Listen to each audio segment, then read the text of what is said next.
Alors là, je vais pas vous louper. Oh, je vais pas vous louper, bougez pas, j'arrive. Doué qui accélère, Doué entrée de surface, l'enroulé.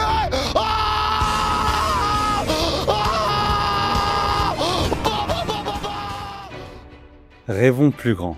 Depuis 2011, ce slogan colle au Paris Saint-Germain.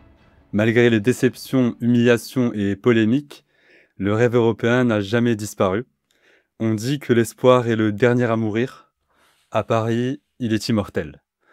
À mes côtés, un grand fan parisien qui a tout vu et aussi beaucoup commenté sur cette période, Yanis de la chaîne L'Immigré Parisien. Bonjour Yanis, bienvenue. Eh ben, bonjour mon frère, ça fait trop bizarre de t'entendre dire cette voix là, l'entendre dans l'oreille avant une vidéo. Les émotions, magnifiques. Yanis, t'es commentateur sur YouTube depuis le 12 janvier 2020. Ouais, j'ai pas commencé avec les commentaires de match. J'ai commencé YouTube le 12 janvier 2020, mais j'ai commencé par du gaming de base. Ok. T'en es à combien de matchs commentés là à peu près? Ouf. Enfin, j'en sais absolument rien. Beaucoup en tout cas. Au tout début de ta chaîne, tu faisais déjà des vidéos débriefs du PSG. Ouais. Avec notamment un débrief assez légendaire dans ta voiture en 2020, après la finale de Ligue des Champions perdue contre le Bayern. Je suis retombé dessus avant-hier en faisant mes recherches. Mais en parallèle, tu faisais aussi un peu de tout, du Fortnite, dégustation, vidéo React. Comment s'est faite cette transition vers l'activité de commentateur? Bah, en fait, moi, quand j'ai commencé YouTube, je voulais juste voir en fait si j'aimais bien, si j'étais à l'aise, parce que j'étais pas sûr d'aimer, c'était pas trop mon monde. Donc, je voulais commencer par du stream. J'ai toujours voulu streamer et j'avais pas d'ordinateur, j'avais pas de matériel, donc j'avais que une Play 4 avec quoi je pouvais streamer du Fortnite. Donc en fait, même si je voulais pas réellement streamer ça, je l'ai toujours dit que je resterais pas sur Fortnite toute ma vie, que c'était juste pour stream et commencer à déjà prendre un petit peu la température et voir si j'aimais bien faire ça. À côté de ça, je faisais des débriefs du PSG, j'ai toujours fait des débriefs du PSG du coup dans la voiture avec le téléphone. Mais et du coup la transition elle s'est faite en fait parce qu'on m'avait déjà demandé de commenter les matchs, mais comme j'étais déjà très nerveux quand je regardais les matchs de mon côté, je voulais pas me lancer parce que je savais que j'allais dégager une image qui était pas bonne. Et pourtant, j'avais déjà une image qui était pas bonne sur les débriefs. Je parlais mal. Enfin, j'ai beaucoup évolué déjà sur ce monde-là. Mais voilà, en fait, ça s'est fait comme ça. J'ai commencé par Fortnite pour pouvoir streamer. Et après, je me suis dit, bon, ben, on va essayer de voir comment ça se passe pour du live match. Et au final, bah, j'ai kiffé. Et petit à petit, bah, ça m'a permis d'évoluer et de me calmer, on va dire, par rapport à mes débuts déjà. Ouais, parce que là, ça fait déjà... C'était quand ton premier match? Tu te souviens du premier match que tu as commenté? Non, franchement, je me rappelle plus. C'était un match du PSG, je crois que c'était un match du PSG contre Lens. Mais la vidéo n'existe plus d'ailleurs. Mais ouais, je crois, il me semble que c'était un PSG Lens. Mais je sais plus c'était quand exactement. PSG Lens, ok. Bah Yanis, première question, on va rentrer dans le vif du sujet. Le PSG actuel. Est-ce que tu as déjà pris autant de plaisir à supporter le PSG que cette saison 2024-2025? Pris autant de plaisir, j'ai envie de dire, j'en ai déjà pris beaucoup, notamment sur les premières années de QSI, avec quand même des sacrés joueurs, avec les Ibra, les Thiago Silva, etc. Donc il y avait quand même de sacrées équipes. Maintenant, au vu de ce qu'on a vécu, les moments par quoi on est passé ces dernières saisons, le fait de retrouver du jeu, de retrouver une équipe cohérente, de retrouver un vrai projet, des joueurs qui se donnent, qui se battent tous ensemble, et de vivre quand même, faut pas se mentir, de sacrées épopées là quand même, de demi-finales de suite en Champions League, je suis quand même sur l'un des moments que je préfère sous QSI. Dans cette équipe de Luis Enrique, tu as le collectif qui prime. Mais depuis quelques semaines, il y a un joueur qui sort clairement du lot. J'ai envie qu'on en parle un peu. Il a 19 ans, droitier, grand fan de Neymar. Il en fait un peu trop parfois peut-être. Sur Canal, l'autre jour, j'ai entendu 2017, c'était l'année de Mbappé. 2025, c'est celle de Désiré Doué. Bon, les comparaisons, en vrai, j'avoue que je suis pas trop fan sur ça. Après, on sait que Désiré Doué est un grand fan de Neymar. Maintenant, il est encore très jeune. C'est un joueur qui évolue, un joueur qui est arrivé au PSG. Ça avait été compliqué pour lui les premiers mois, donc ça, il ne faut pas l'oublier. Maintenant, c'est un joueur qui s'éclate. On voit qu'il prend du plaisir, qu'il a trouvé la confiance, qu'il a la confiance de son coach, qu'il est heureux de jouer avec ses coéquipiers, qu'il est heureux d'être au Paris Saint-Germain. Donc c'est un joueur qui est exceptionnel. Là, vraiment, ce qu'il est en train de montrer, on parle de lui pour le Golden Boy, tout ça. Donc ce qu'il montre, ce qu'il fait, c'est quand même extraordinaire. Et on espère que ça continuera forcément pour lui et pour le PSG. Mais je suis pas trop fan des comparaisons, les Mbappé 2017, Doué Mais, 2025. mais est-ce qu'avec lui, tu as ce frisson-là d'une révélation en mode, je sais pas, Mbappé, Haaland, tu vois? Ce genre de joueurs qui nous ont vraiment épatés en termes d'explosion ces dernières années. Tu le mets à cette table-là? Est-ce que je le mets à cette table-là? C'est compliqué à dire. Franchement, c'est dur à dire. Mais je le mets à la table d'un jeune joueur qui est en train de montrer des choses extraordinaires, qui a le talent et le potentiel pour s'asseoir à leur table. Et c'est un Désiré Doué, oui, pour moi, qui peut avoir le niveau d'un Mbappé ou le niveau d'un top player qu'on a connu dans l'histoire du foot. Maintenant, les comparatifs, j'ai toujours eu du mal avec ça, de dire est-ce qu'il va, Ok, tu vois, ça j'ai toujours eu du mal. ça, Mais non, pour moi, c'est. ça tombe bien parce qu'en fin de vidéo, tu seras obligé de faire des choix. Parce que j'ai prévu une petite partie où tu seras obligé de te mouiller un T'as fait peu. exprès, tu savais que je détestais ça en plus. Obligé. Désiré Doué, t'en as parlé, c'est un acteur majeur, c'est une révélation de l'année. Mais le chef de file, comme tu l'as dit, c'est clairement Luis Enrique. Je sais pas si t'as vu le doc là qui est sorti il y a pas longtemps, Vous ne pouvez pas comprendre, qui Ouais. est dispo sur Canal. J'ai vu un peu des extraits où tu réagissais un peu. Du coup, ce doc qui permet de vraiment bien cerner le personnage, grinta, passion, génie tactique, discussion musclée avec ses joueurs. Euh, Qu'est-ce qui te plaît le plus dans le style Lucho? Bah, ce que j'aime le plus, c'est que c'est un coach, déjà la phrase qu'il avait dit, qui serait jamais venu entraîner le PSG des stars. Donc tu sais que c'est un coach qui veut quand même avoir la main mise sur les joueurs, qui veut avoir la main mise sur ses choix et qui a une idée qui est déjà en place et qui sait comment faire pour le mettre en place.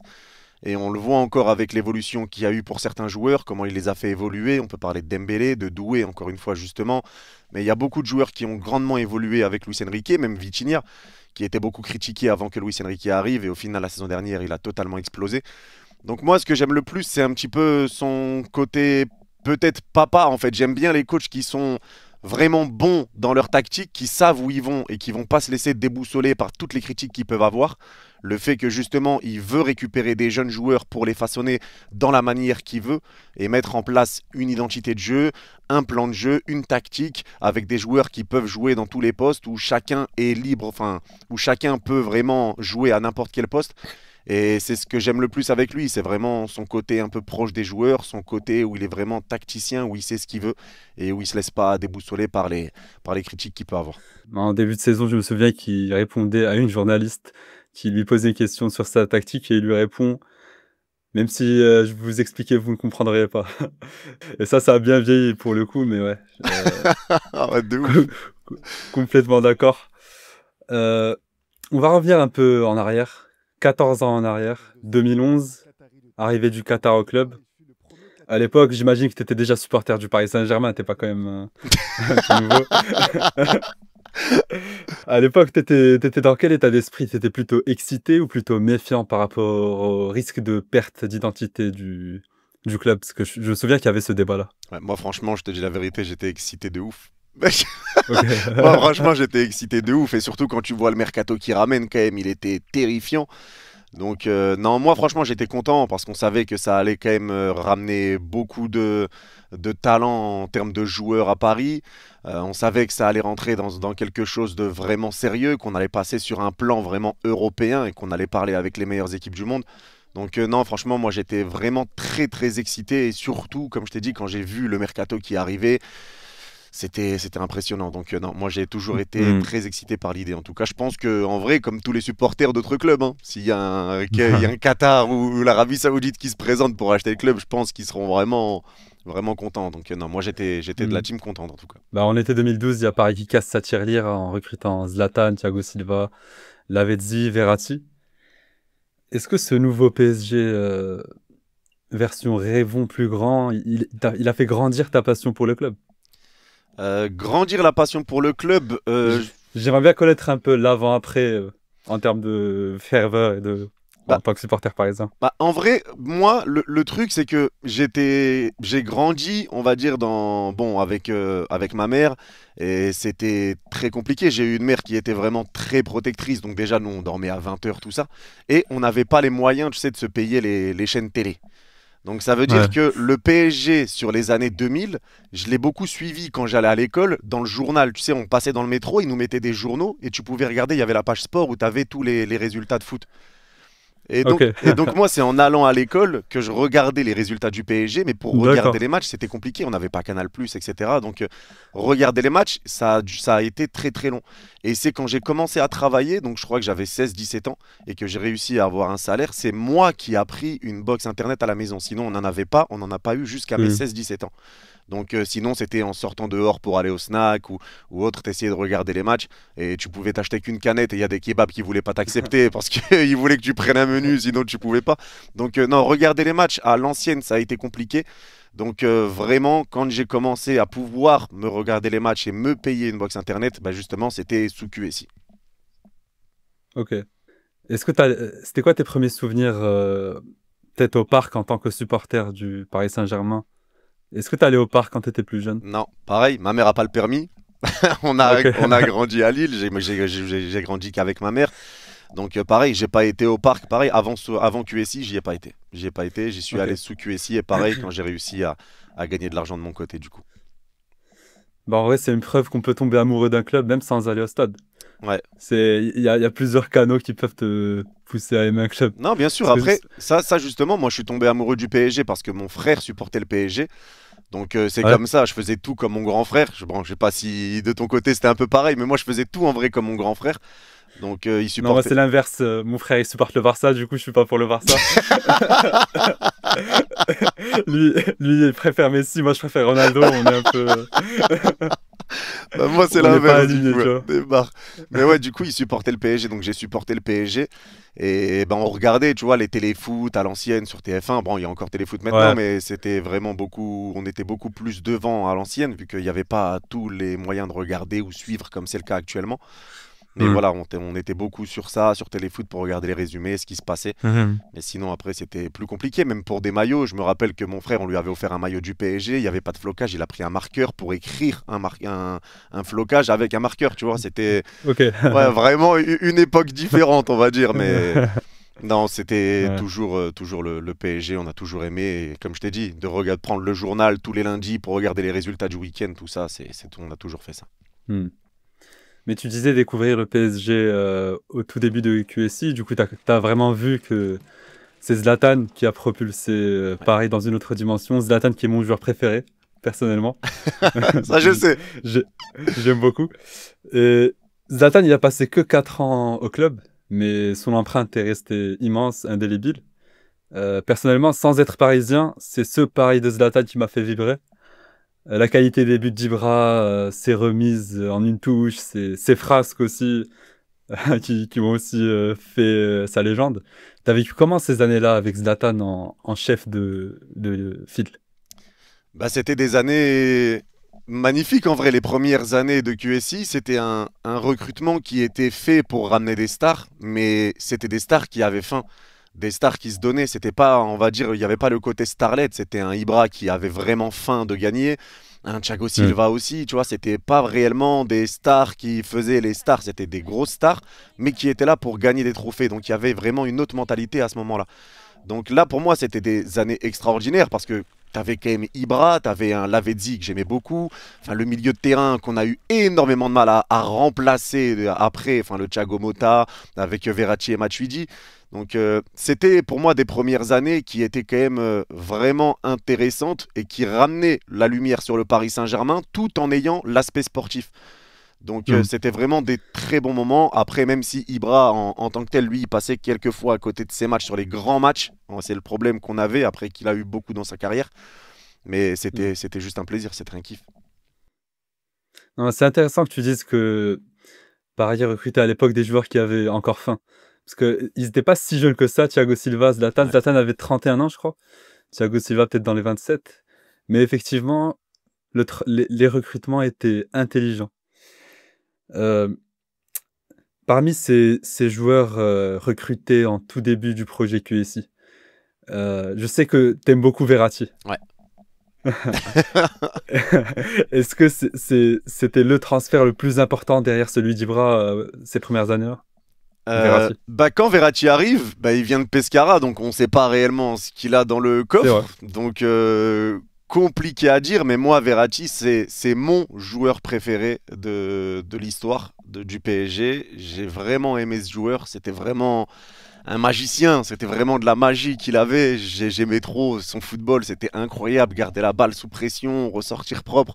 Après, bon, c'est ses mauvais côtés avec les cartons jaunes à chaque match et j'en passe, on va dire, en dehors du terrain. Mais moi, j'aimais vraiment beaucoup Verratti. Après, est-ce que c'était le transfert le plus important après Ibra? Je sais pas. Tu as eu quand même des très grands noms. Tu as quand même eu des Thiago Silva, tout ça. Tu as fait évoluer aussi les Marquinhos. Enfin, tu as eu Maxwell, Thiago Silva. Donc, dur à dire de mettre une hiérarchie vraiment de qui a été le plus Mhm. important, le deuxième plus important. Je pense que c'était vraiment un bon groupe en tout cas et que c'était une énorme recrue et que c'était très intelligent à ce moment-là. Et Verratti, il a eu la fin qu'il méritait. J'aurais aimé qu'il reste, je vais pas te mentir. Après, le problème, c'était les blessures. Après, la fin qu'il méritait en termes d'adieu, oui. Mais Mm. est-ce qu'il avait encore sa Et je me place? souviens qu'il était même revenu au parc pour avoir d'autres adieux. Ouais. Ouais, il est dans le cœur des Parisiens, Non, Verratti. on l'aime, Verratti. Après, c'est le choix de Luis Enrique. Mm. S'il voulait plus le garder, c'était sa décision, même si c'était difficile. Il y a eu des moments où on s'est même dit que finalement, il avait encore sa place, Verratti, quand on voyait certaines phases de jeu. Mais Ouais. c'est son choix. Et c'est comme ça, même si j'aurais aimé qu'il reste. Après, il y a eu les blessures, tout ça. Il jouait 50% des matchs. Donc je peux comprendre qu'il y en a certains qui étaient un peu agacés par rapport à ça. Mais moi, je l'aimais trop. Ouais. Parce que quand il était blessé, il revenait. Ça te faisait tellement de bien que j'oubliais toutes les blessures qu'il avait quand il revenait jouer un match, tellement c'était impressionnant. En 2017, un an après le départ d'Ibra, Paris vit sa pire soirée européenne au Camp Nou, le soir de la remontada. On va parler un peu des sujets qui fâchent, mais on est obligé d'y passer. Moi, quand je pense à ce match, je pense à une vidéo YouTube que j'avais regardée à l'époque, qui est le pire match de ma vie de PFUT, Ouais. dans laquelle il dit Les gars, je vais pas du tout me cacher derrière l'arbitrage dans cette vidéo, je vous le dis clairement, je vais pas du tout me cacher derrière l'arbitrage ou dire quoi que ce soit, je vais être objectif et l'arbitrage pour moi, sur ce match, c'est limite secondaire. L'arbitrage, quand même. Non, quand même, l'arbitrage. Mais c'est vrai qu'on s'est auto-saboté et surtout, moi, il y avait quelque chose qui me faisait tilt déjà, c'est que dans les médias espagnols, après le match aller, ça parlait énormément de remontada. Et dans les médias français, après la victoire au match aller, ça parlait aussi énormément de remontada. Donc, indirectement, tu as mis un petit peu ce doute, cette petite graine dans la tête des joueurs pour moi. Et surtout, quand tu as vu aussi les joueurs, je pense que tu vois de quelle vidéo je parle, avec le dîner, avec Matuidi, Thomas Meunier, et je crois ouais, qu'il y a Verratti aussi, je crois. Pour le match retour, franchement, vous sentez comment? Après un match, que tu présentes, tu perds 5-1 et t'es passé. Mais t'es qualifié. T'es content? Non. T'es content Non, ou non, t'es je pas suis content? dégoûté. Oui, j'ai content du coup. Bah, Tu étais content? Barcelone, t'es content. Je suis content. Non, moi, c'est me disait avant, mais là, pour moi, t'es un peu nerveux. Bien sûr, t'es énervé. Tu prends 5-1, après les gens ils vont rigoler de toi. Ouais, je pense que c'était peut-être la mentalité à ce moment-là. Je pense que tu as peut-être craqué. Et c'est une grosse humiliation, une grosse déroute, mais qui fait partie de notre histoire maintenant. Et elle a été très très dure à avaler. Mais je suis d'accord avec Péfut pour moi. Je pense que oui, même si l'arbitrage a joué, il a clairement joué. Il faut pas se mentir non plus. Un penalty pas donné au PSG, enfin un penalty donné sur Suarez alors qu'il n'y a rien. Il y a quand même beaucoup de faits de jeu sur ce match, mais c'est pas normal. Quoi qu'il arrive, c'est pas normal d'en arriver là et de craquer à ce point-là. C'était terrible. pour moi, dans ce match, il y a un seul joueur qui a vraiment emporté ses cojones. Le grand et sous-coté, à mon humble avis, Edinson Cavani. Je trouvais que même dans ses pressings, dans la volée qu'il met, exceptionnelle. Petite parenthèse, Cavani. Il a longtemps été meilleur buteur de l'histoire du Paris Saint-Germain. Il vient d'être dépassé par Mbappé il y a un an.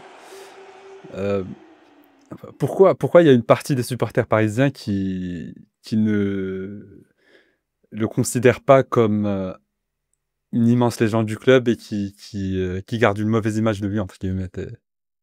Bah, en fait, Cavani, le truc, c'est que les supporters du PSG, pour moi, on l'aime tous. On a tous aimé Cavani. C'est un joueur qui a jamais fait semblant, un joueur qui s'est toujours battu pour le club, qui a toujours respecté le maillot, qui a toujours respecté les supporters.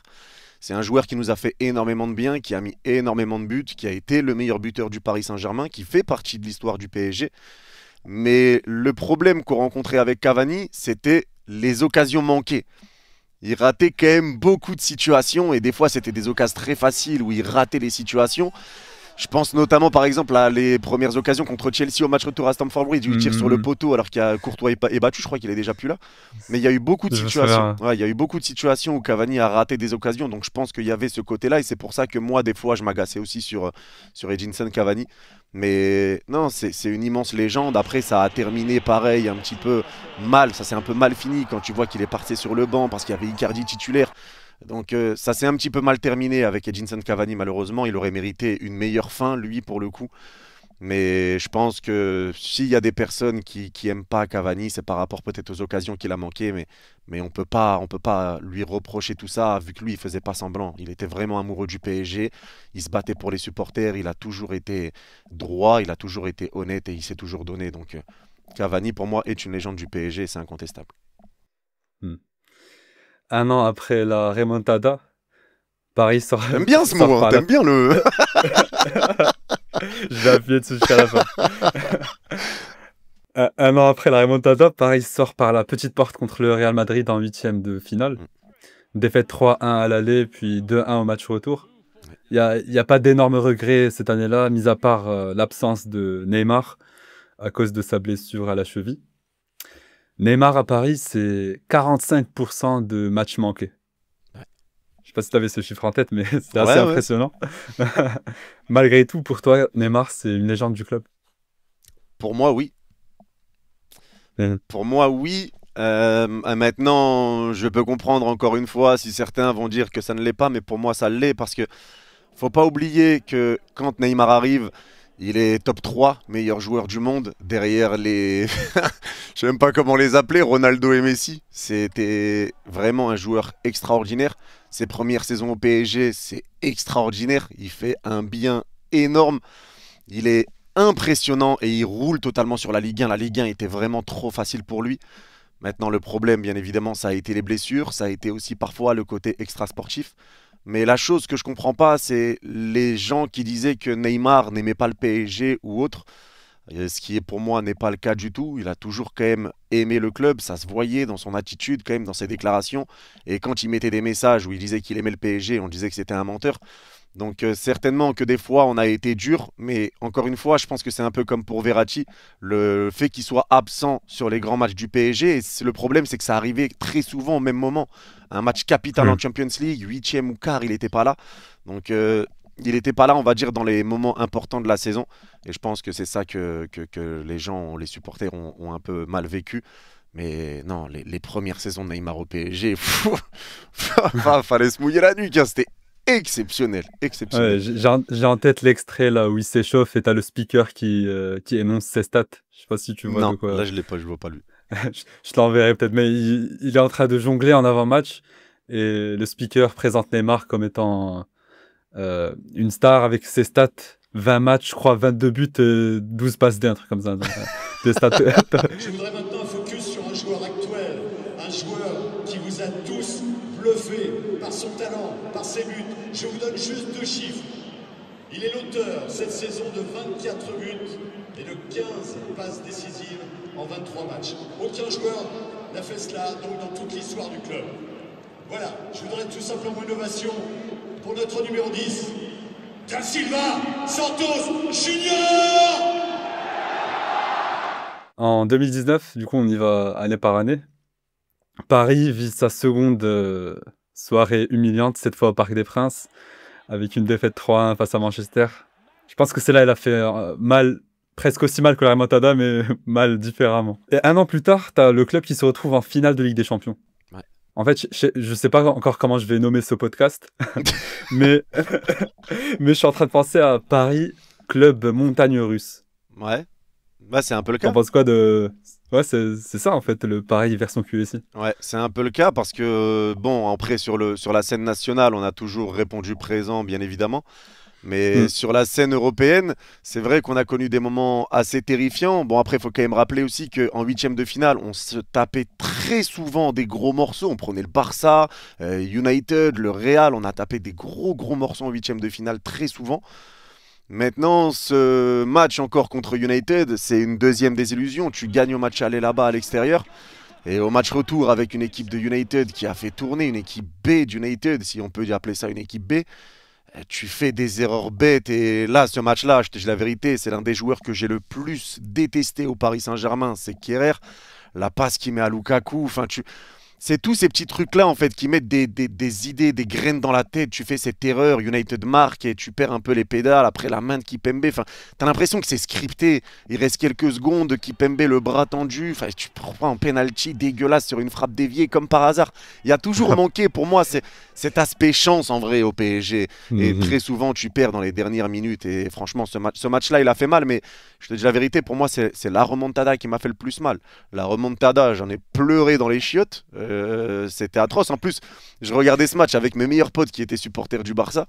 Mais United a fait mal. Oui. Mais pour moi, il y a rien qui s'assoit à la table de la remontada. En termes de douleur, c'était terrible. Hein.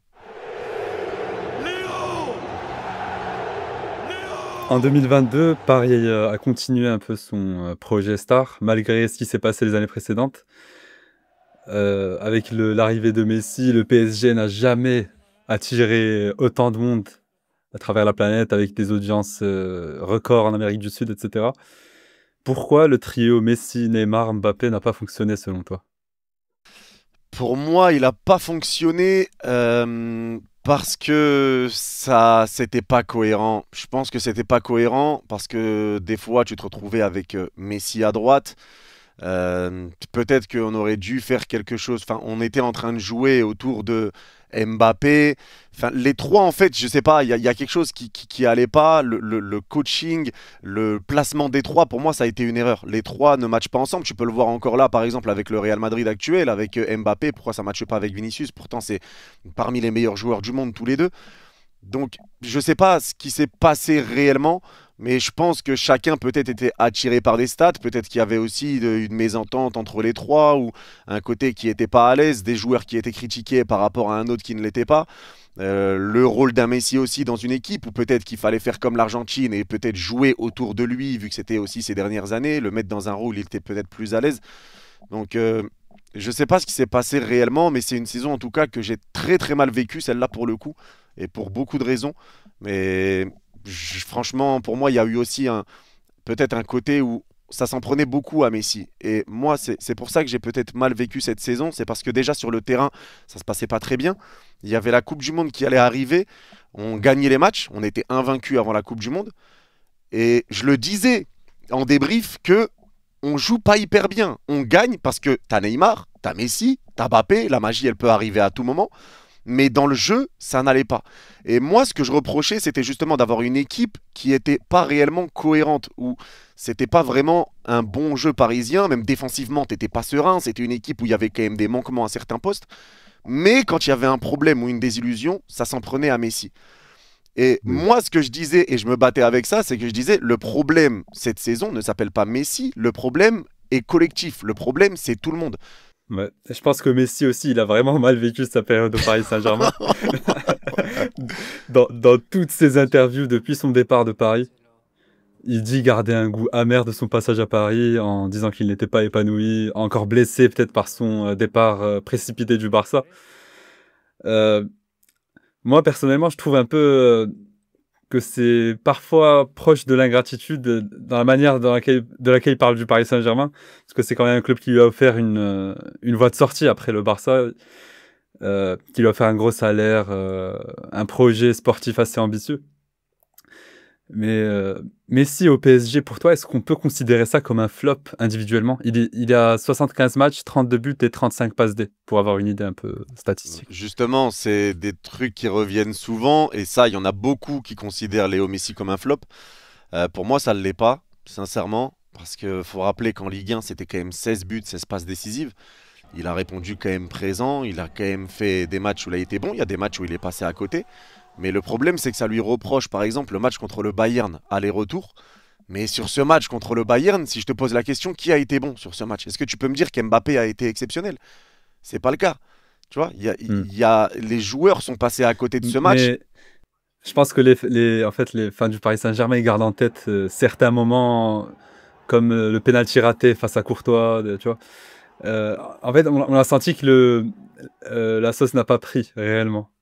Que c'était pas le vrai Messi, quoi. Ouais, peut-être que ça a pas pris. Après, au PSG, on a quand même aussi souvent tapé sur les joueurs, ce qui était peut-être pas la meilleure des choses. Après, encore une fois, s'il y a des gens qui n'ont pas apprécié Messi ou qui trouvaient que c'était un flop, moi je suis pas là pour dire qu'ils ont tort ou autre. Moi je suis là juste pour donner mon avis.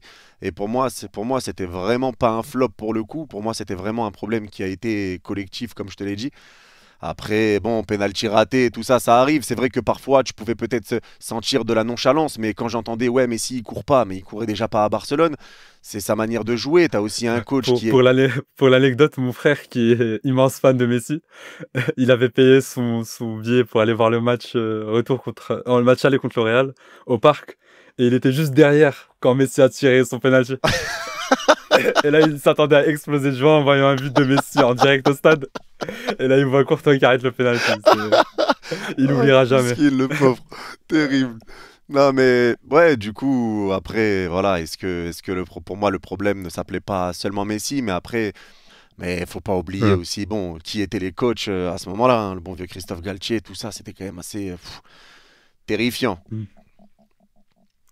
On va laisser Galtier de côté quand même. On va rester sur le PSG. On va passer à une partie question un peu plus générale. D'abord, en fait, j'ai fait un post Insta où il y avait des questions à te poser. Ouais. Il y a une question qui a eu pas mal de likes.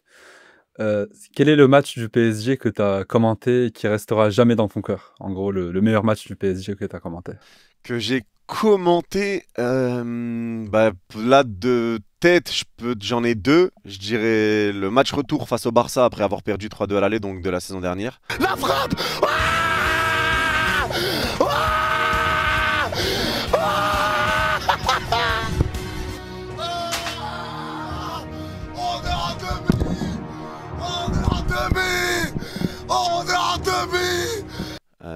Ou le PSG Liverpool. Je pense que celui-là, il va être très dur à oublier avec le scénario défaite à l'aller, prolongation, tir au but, qualifié à Anfield, où tout le monde nous promettait l'élimination. Allez, Doué s'élance, c'est frappé.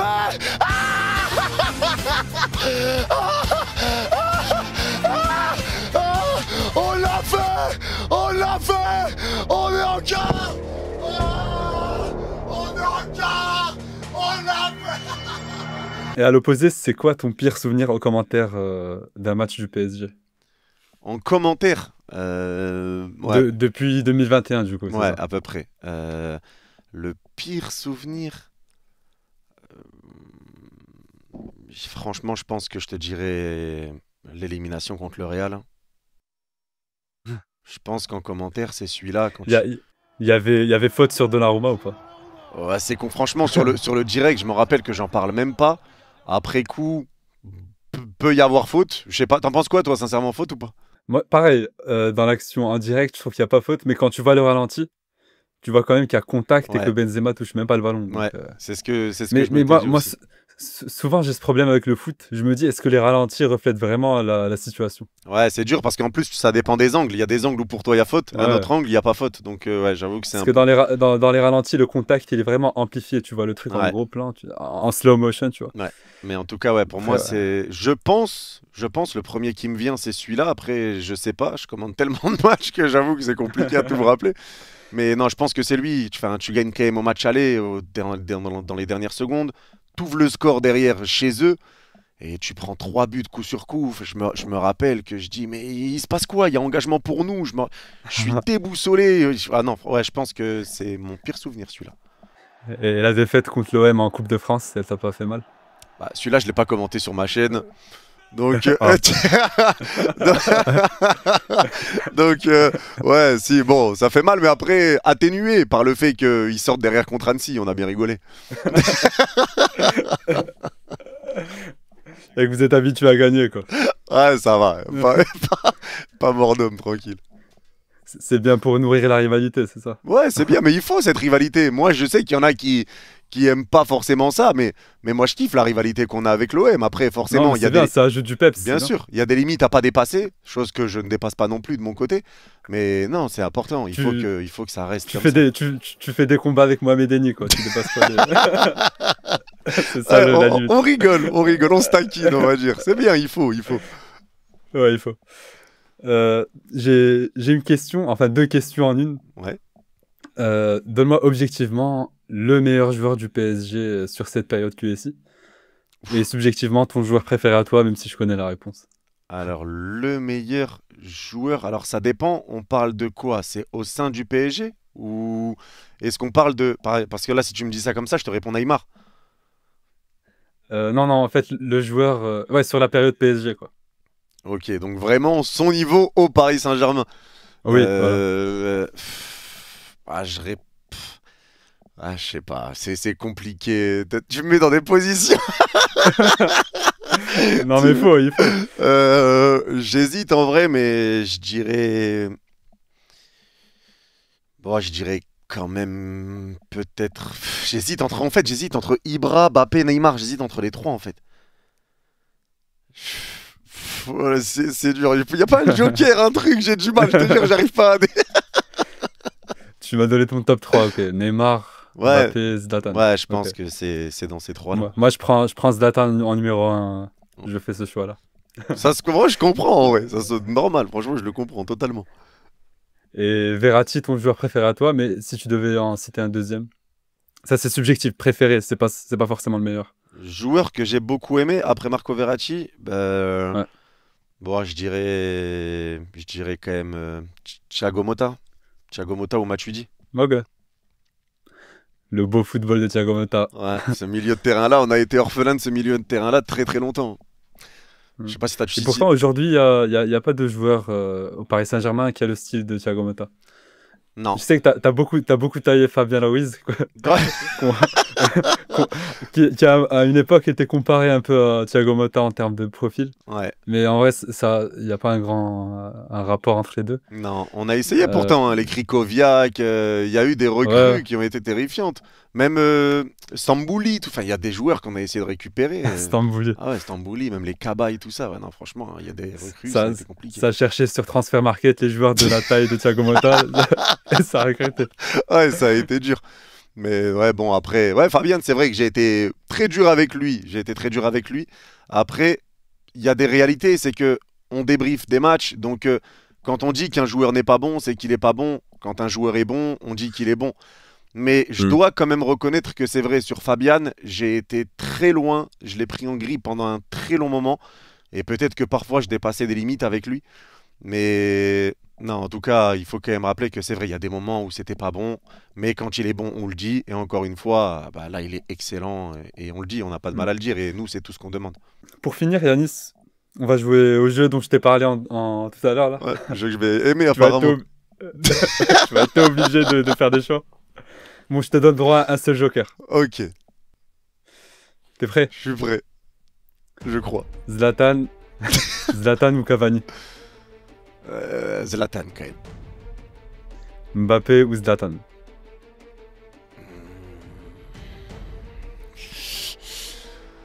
Je vais cramer mon joker maintenant, je crois. Non, attends, je vais essayer de répondre quand même. Non, je vais quand même dire... on va essayer de faire abstraction de l'extra sportif, on va dire, et je vais dire quand même Mbappé. Thiago Silva ou Marquinhos? Ah ouais, elles sont traîtres tes questions, putain. Oh, c'est dur. Oh, Non, Thiago Silva. Laurent Blanc ou Luis Enrique? Luis Enrique. C'était rapide. Ah, tu notes quand c'est rapide.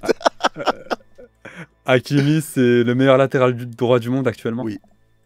Désiré Doué mérite le Golden Boy plus que Koubarsi. Oui. Quel est le joueur intransférable au PSG actuel?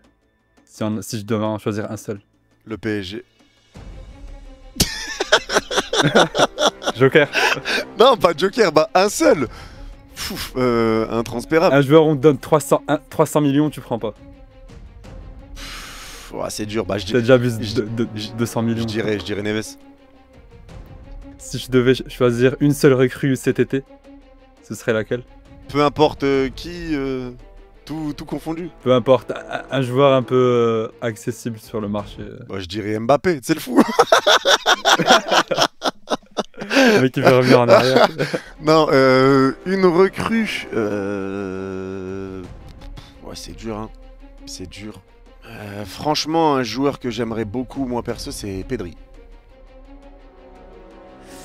Les Barcelonais vont demander 1 milliard. T'es pas prêt de l'avoir. Hein. T'es ouf. Question. Je veux pas que tu prennes un joker sur celle-là. Est-ce que t'es prêt ou pas? Franchement, je m'attends à tout avec toi. Tu préfères que le PSG remporte la Ligue des Champions cette année ou que l'Algérie remporte la prochaine CAN au Maroc? Non, cette question, je la déteste du plus profond de mon âme. Je n'y réponds. Je sais qu'il y a, J'y réponds je sais qu'il y a aucun lien entre les deux. Il n'y a aucun lien. Non, je veux les deux. Je veux les deux. Cette question-là, c'est la question, je crois, qu'on m'a le plus posée. Et à chaque fois, je réponds que le PSG prenne la Ligue des Champions et l'Algérie la gagne ou la Coupe du Monde en fonction de la question qu'on me pose. C'est quoi la plus grosse dinguerie que t'aies faite par amour du PSG? Bah, je dirais la plus grosse dinguerie que j'ai faite, c'est pleurer. Hein. Le match l'élimination contre le Barça où je suis avec des supporters du Barça à côté de moi, je vais m'enfermer dans les toilettes et je me mets à chialer, c'est quand même terrifiant. Je pense que la plus grosse dinguerie, franchement, je pense que c'est celle-là. Je pense. T'inquiète, on a tous pleuré. Ah ouais, bah ça, je pense quand même. Bah, tu sais quoi, je pense que je vais nommer le podcast Paris, le club des émotions, finalement. Ouais, c'est bien. C'est un beau nom. C'est bien Tu trouvé. valides. Je valide.